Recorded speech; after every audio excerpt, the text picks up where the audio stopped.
Ghotki chairman municipal committee Ghotki Jam Asif Raza Khan धारे जो ईद उल अज़हा के मौके ते शहर में सफ़ाई सुथराई जा बेहतर इंतजाम करण लाइ चीफ म्यूनसिपल ऑफिसर घोटकी कमर ज़मा इंदड़ के हिदायतूं जारी करे छॾियूं।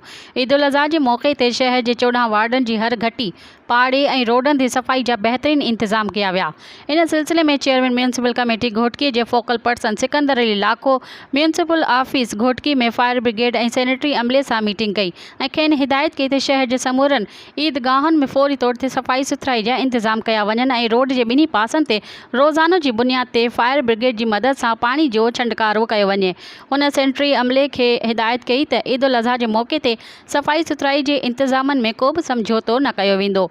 शहर में सफ़ाई सुथराई के यकीनी बनाए वञे। इन मौके ते मुमताज़ मेहर, आफ़ताब अली भुट्टो, राजा अफ़ज़ाल हैदर और बिया पिण मौजूद हुआ। फोकल पर्सन सिकंदर अली लाखो वधीक चयो त अॼु असांजी पंहिंजो सैनिटरी स्टाफ सां ऐं फायर ब्रिगेड जे अमले सां मीटिंग थी ईद जे हवाले सां।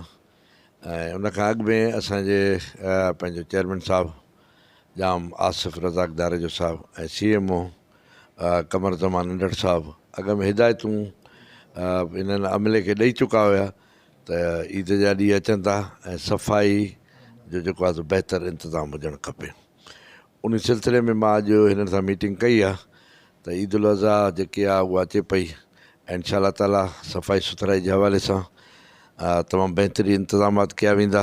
छो जो हिन ईद ते तव्हांखे ख़बर आहे पंहिंजो जानवर ज़बह थींदा आहिनि ऐं उन जे करे गंदगी वधीक थींदी आहे जो ओज वग़ैरह जेको हुते रोडनि ते सटींदा आहिनि माण्हू।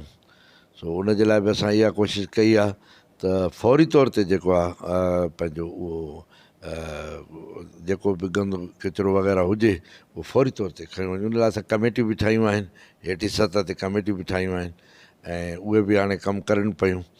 ऐं कोशिशि इहा आहे त इंशाअल्लाह ताला घोटकी जी अवाम खे इन मद में का परेशानी न थींदी। मज़ीद ख़बरनि ऐं तफ़सीलात लाइ विज़िट कयो असांजी वेबसाइट www.awamiNewsHD.com ऐं ॾिसंदा रहो अवामी न्यूज़ HD।